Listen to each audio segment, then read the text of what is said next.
This is BBC News. Bottleneck in Florida. Both candidates are in Tampa within hours of each other. Which shows you just how important the Sunshine State is in this race.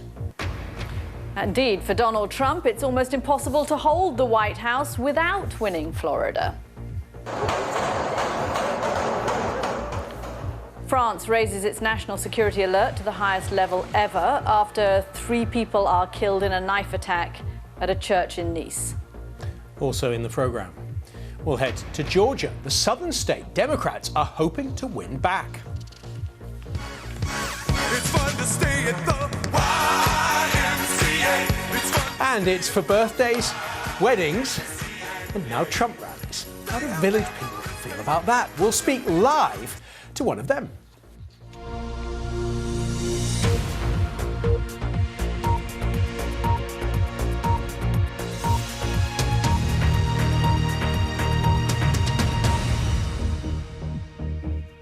Hello, I'm Katty Kay in Washington. James Reynolds is in London. For Democrats, the state of Florida is a bit like an unreliable friend.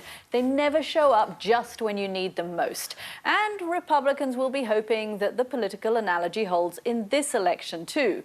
President Trump has lavished attention on Florida, a clear marker of just how important the state is to his electoral strategy.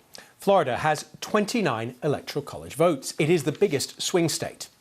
The latest polling suggests that Joe Biden is very slightly ahead. In the past 2 days, Florida has been at the centre of a flurry of campaign events, culminating today in Tampa, where both Donald Trump and Joe Biden have been holding rallies within hours of each other. Today, Mr. Trump talked up the economy after news that American GDP jumped a record 33% in the last quarter. That's a tricky figure, though, because it represents only a partial recovery, of course, from the sharp declines we saw earlier in the year. Still, the president preferred to focus on the positive. This is historic prosperity. Another major tax cut to go along with the biggest tax cut in the history of our country. And record job growth. And Joe Biden's plan is to deliver punishing lockdowns. He's going to lock you down. That was the baseball cap. Here come the sunglasses, because Joe Biden will be speaking shortly in Tampa, in Broward County, a little earlier. His message was all about coronavirus. Donald Trump has given up. Over the weekend, his White House chief of staff said, and I quote, "We're not going to control this pandemic." In the debate last week with Donald Trump, he said, "We're rounding the corner. It's going away. We're learning how to live with it." No, he expects us learning how to die with it. That's what I told him. He's doing nothing. We're learning to die with it. Donald Trump has waved the white flag, abandoned our families, and surrendered to the virus. So let's bring in the chair of the Broward Democratic Party, Cynthia Bush. Thank you very much for joining us. How nervous are you feeling? I think we're always nervous in Florida. Every election is close, so it's always a lot of work. So Broward County, where you are, is the most Democratic county in the state of Florida, and it has 500,000 African-American voters. How essential is it to the Biden campaign, if they're going to take Florida, for them to perform well in the county where you are? It's always important for Democrats to have our African-American voters turn out. They are a huge percentage of our Democratic base, particularly in Broward County. And, we're now in the last 5 days of the election, and this is the time when our voters usually turn out on this last weekend. So we're very focused on that right now. I'm wondering what a Get Out the Vote operation looks like in a pandemic. Do you get to go to people's homes and physically persuade them to go to the ballot box? We have not done the traditional campaign that we normally would have. We have had infection rates that were incredibly high all summer, and it was important to protect our volunteers and protect our voters. So we've had to shift our efforts. We focused a lot on vote by mail. We've been focusing on making phone calls. We're still talking to hundreds of thousands, millions of people across the state. So it's the campaign has shifted, but we're still having conversations and we're still reaching out. And I think our numbers in Broward are showing that that's working. And now we're in the last 5 days trying to make it happen. Let's talk about one of those phone calls. What do you do when you call someone and they just say to you, I'm going to sit this one out? That is not something that I've been hearing. Really?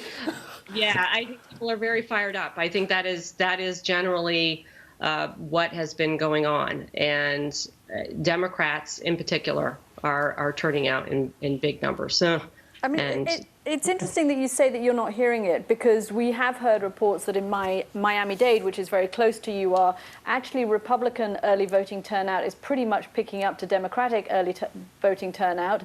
And in Broward County, Hillary Clinton underperformed in terms of turnout, and so did Andrew Gillum, who was the Democratic candidate running for governor. So you may not be hearing it on the phone, but it's not a given that Democrats who are registered or who could be part of the electorate are actually going to turn out and vote, is it? Well, I mean, the turnout in Broward right now is we have 60.5% of Democrats have turned out as of today. That's a really, that makes us feel really good. But yes, we never take anything for granted, and we're just going to continue to work right through Election Day. But the numbers in Broward are strong, and we've been preparing for 2 years for this.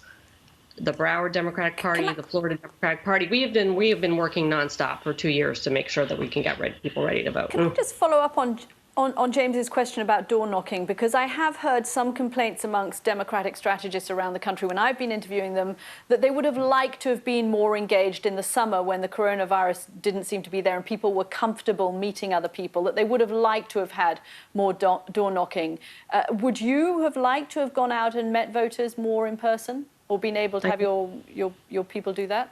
Of course, I think that's a given, but I think that the most important thing was to make sure people were safe, and it's organizing door knocking, right? Also involves bringing people together and organizing them in groups, and so we have to make sure that we were protecting our volunteers, we were protecting the public, and the Biden campaign and the Florida Democratic Party wanted to make that a priority, as they should, and the president of the United States has not made that a priority. Our priority was to make sure people were safe, and we have been doing a program to reach out to people, and we are seeing a very positive response in Broward, and so we are going to continue to work to get people out to vote.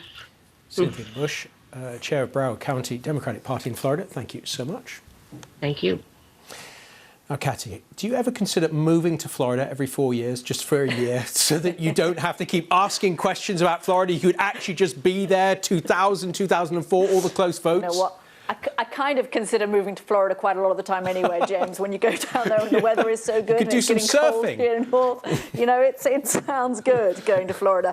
I think it's super interesting. I think these polls that are showing Biden ahead by 4 points, when I speak to strategists, which I'm kind of doing every day at the moment, they don't seem to think that is reflective. They do feel that Florida is going to be tighter, and that there has been this historic problem of getting some of those Democratic candidates out to the polls in southern Florida. It's such an interesting state. I mean, it's kind of Alabama in the north, New Jersey in the south, and Ohio in the middle. So you've got every kind of shade of American life and political persuasion in the state, which I think is what makes it so interesting. And this time around, as we said earlier, if Donald Trump doesn't win Florida, it's very hard to put that map together for him that gets to 270 electoral college votes and so wins in the White House. We will keep an eye on that. Now let's move back here to Europe, because the whole of France has been placed on the highest level of security alert after 3 people were killed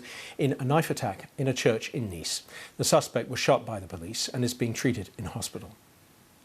Officers have also been dealing with a second incident in Avignon. The deaths in Nice come less than a fortnight after an Islamist extremist beheaded a teacher outside a school in the suburbs of Paris.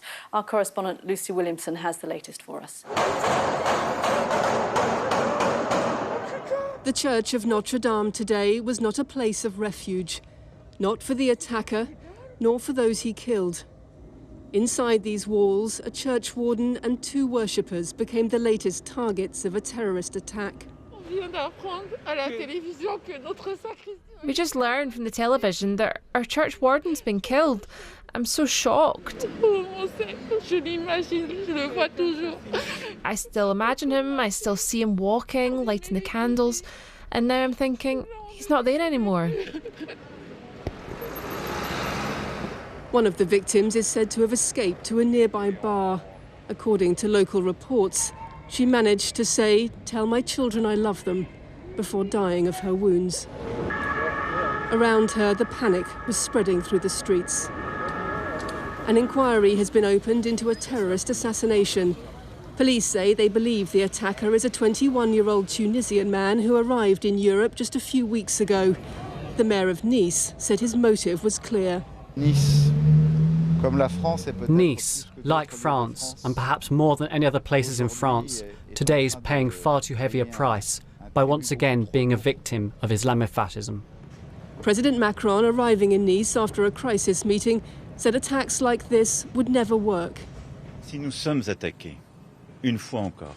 If we've been attacked again, it's because of our values, our taste for freedom, the possibility there is here to believe freely and not to give in to any terror. Let me say this very clearly again, we will never give in. It's less than 2 weeks since France mourned its last terrorist attack. The decapitation of a history teacher in a suburb of Paris triggered a wave of secular defiance here. The message today, faith offers no protection, and France, no place of refuge from attack. This afternoon, churches across Nice rang out their bells for the victims. They weren't symbols this morning, just 3 local people. A church warden, a worshipper, and a mother whose last words were of love. Lucy Williamson, BBC News, Nice. So sad and really tough time for people in France at the moment. Let's get more on the US election now. There were a few raised eyebrows earlier this week when Joe Biden took his campaign to the state of Georgia. Traditionally, it is a Republican stronghold, so some wondered if it was worth wasting precious campaigning time there. The Democrats say it shows that the race has swung in their favour. Let's home in on one congressional district where the margin between the two parties has narrowed considerably. Georgia's 7th district is in a suburb of Atlanta. Historically, it is a conservative stronghold. But in 2018, the Republican incumbent hung on there by fewer than 500 votes. That made it the smallest margin of any congressional district in the country. Well, let's talk now to the Republican congressional candidate for Georgia's 7th district, Dr. Rich McCormick. He's been personally endorsed by Donald Trump and joins us now from Suwanee, Georgia. Have I said that right? Suwanee. Yes, ma'am. Suwanee. I knew that. Thank you. I was in Atlanta just last week and I should have realised that. Thank you very much for joining me, Doctor. 419 votes is not a very comfortable margin in your district. How confident are you feeling? Well, I think the early voting looks promising. It looks very much more like 2016 than it does 2018, but we have record turnout. It's going to be a close race. I think this is going to be a lot about what people want for the future of America. Being as diverse as we are, we have almost a quarter of our population are immigrants from all over the world, which I really enjoy. I think this is a great time to debate what the future of America should be, whether we're going to be a party drifting towards socialism and those promises that have failed in New York and California, or if this is going to be more of what has made Georgia so successful and growing economically for the last 7 years, especially in this district. You're going into the election next week with front pages of newspapers around the country dominated by a surge in coronavirus cases. How much of a headwind is that for you? Well, I'm an ER doctor, so I wish it wasn't a headwind at all because I think I'm the one who treats it in the ER. I'm seeing it firsthand. I'm the one that just worked last weekend overnight shifts in my district, and I see patients. I had to decide whether they're so sick they have to be admitted to the hospital or if I take the chance to send them home with strict precautions. Nobody cares more about patients and the outcome of this virus than I do. So I hope people realize that when it comes to treating this disease, I take it very seriously, despite the millions of dollars they're spending against me, trying to paint me as something else. But that's just media. We need to look at the realities of this disease and quit politicizing it. We're all on the same side. We all want to defeat the virus. This shouldn't be about politicians. This should be about doctors and their patients and treating the disease. Doctor, at a campaign event in July, President Trump said he was a friend of yours. Would you say you're a friend of his? Well, considering we've been in our presence, I think I was with them one time before I was ever a candidate. I had a beard. I was wearing a baseball cap. It was an Army-Navy game. And just another crayon-eating Marine that was just shaking hands and just having a great time and enjoying the camaraderie of that game. But he's been very generous to me, and I think I support his policies when it comes to the economy and trying to do what's right for all people, to have the lowest unemployment in history for African Americans, for Latinos, for Asians, the lowest unemployment for 70 years for females. To have that kind of rebound. Okay, What about his handling of the coronavirus? Sure. So if you remember correctly, everybody wanted to push as much resources down to the state level as possible. He said very early on, I want the governor to take over. And I think each governor handled this very different from each other. You looked at New York and New Jersey, where you had the highest mortality rates by far of all the states. Those governors were in control of that outcome. The governors of Georgia and Florida also in charge of their outcomes, even though they were more aggressive about getting the young, healthy people back to work in clusters, and realizing that the medical professionals have always said, if you have a cluster outbreak, you close down that area, but that we can get back to work safely without ruining the entire economy, using the young, healthy people and using social distancing, masks, hand hygiene, all that stuff. And we've done it very well in certain areas. And when you have outbreaks, you have to remain flexible. You can't have one set of rules that faces every single state, every single region. Even inside of a state, you have to handle it differently based on what region you're in and what kind of risk you have. Okay. Dr. McCormick, thank you very much for joining us. You're welcome. Do stay with us on BBC News, still to come. Victor Willis of Village People joins us live to discuss being back in the spotlight with a little help from President Trump.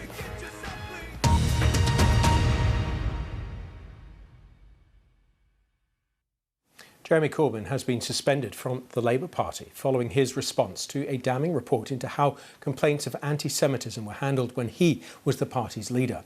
The Equality and Human Rights Commission said that the Labour Party was responsible for unlawful acts of harassment and discrimination. Our Deputy Political Editor Vicky Young has more. A year ago, he was trying to be Prime Minister. Today, Jeremy Corbyn is suspended from the party he joined more than 50 years ago. Today, the organisation set up to legally protect equality concluded there'd been serious failings in the way Labour dealt with anti-Semitism. In response, Mr Corbyn seemed to suggest the problem had been exaggerated, prompting the dramatic step by his successor. I made it clear that we won't tolerate anti-Semitism or the denial of anti-Semitism through the suggestion that it's exaggerated or factional. And that's why I was disappointed with Jeremy Corbyn's response, and that is why appropriate action has been taken, which I fully support. Very shocked and very disappointed. I've been in the Labour Party all my life, and I want to make it absolutely clear. Anti-Semitism has no place whatsoever in our party or our movement. I've opposed it and racism in all its forms all my life, and that is what I've made clear during my leadership of the party, and I'll make clear today as a Member of Parliament and proud to be one. For this Jewish former MP who resigned from the party, Mr Corbyn's words are not enough. We can point to a catalogue of things that he himself said and platforms he shared that were anti-Semitic, and he has showed no contrition in the response that he has issued to today, denying many victims experience Jewish Labour Party members who have suffered great pain and distress over the last couple of years.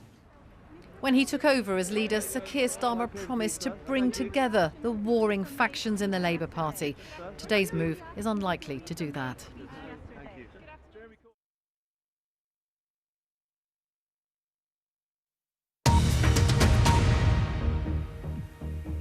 The hit song YMCA is a go-to favourite at birthday parties and weddings, but more recently, and perhaps a little bit more surprisingly, it's become an anthem at Donald Trump's election rallies. The president himself feels the rhythm. It's fun to stay at the YMCA.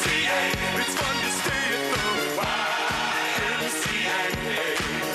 They have everything from your men to enjoy. You can hang out with all the boys. It's fun to Legions of Trump supporters have also taken up the song as their anthem, many changing the iconic chorus to MAGA. A number of artists, including Adele, the Rolling Stones and Bruce Springsteen, were you dancing along, Catty, have demanded that the Trump campaign stop using their music. They say his politics don't align with theirs. But here's the key question. How do Village people feel about this? Guess what? Let us ask Victor Willis, the group's lead singer and co-writer of YMCA, who joins us now. Victor, you have achieved the greatest entrance to any guest on our programme. When you see your music, I feel underdressed. When you see your music being played at Trump political rallies, how do you react? Well, I like hearing the music at all times, and I like the fact that fans of all kinds, Democrat or Republican, they all like YMCA. And that is something that's very pleasing to me. YMCA, as a matter of fact, has even gone up to number 14 on the charts, on the Billboard charts for dance music this week. As far as endorsing Trump, I don't endorse Trump. I've never endorsed Trump, nor has the Village people. So we have even asked him basically to even stop playing our music at his rallies. But because of the copyright law in the United States, which comes under a blanket licensing, he's able to play our music anytime he wants to at any venue because he's not using it in an incorrect way. So we don't knock it. Can I just ask about another of your songs, one we all know, of course, Macho Man. It's got the lyric, macho, macho man, I've got to be a macho man, macho, macho man, right. Yeah, yeah, I've got to be a macho. When you look at this election, do you think that applies to anyone in either party? Well, I think that it can apply to any, it talks about the whole thing when I wrote the lyrics, it's about a man who has a lot of confidence in himself. So for Donald Trump or for Biden, if he wanted to use it to say he's a macho man, that he feels confident about his self and his character, I think it fits. Victor, I love the outfit. James is right. No one has ever dressed as well on our programme before, and I just hope that you're wearing that every day. Good for you. Listen, there have been other singers that, and bands, the Rolling Stones, Adele, they didn't like the fact that Donald Trump was playing their music, and so they threatened, said, please take it off. Are you just liking this because it sent you back up the charts, and so actually it's kind of nice? No, again, like I said, this is a free country, okay? And music is music, and again, it deals with like the other artists as well as myself that would ask Donald Trump not to play their music. We don't have any, because of the blanket licensing again in the United States, the copyright law, he has the right to do it. And if he wants to say, if we say don't do it and he does it anyway, there's nothing that anybody can do about it. We can't sue him. We can't. Do you like the way he dances to it? We lose. Has he got the moves? You like his rhythm? Donald Trump does what Donald Trump does. I've never seen him actually put his hands up and make the YMCA, because he, like you said, he's changed it to MAGA or something, to fit his campaign. You were even parodied on SNL, weren't you? How was that? Yeah. Well, it's like I said, I like the fact that people, all type of people like YMCA, Democrat, Republican, et cetera, et cetera. And, as far as the situation with him using it, we've gotten a lot of complaints from different fans, et cetera.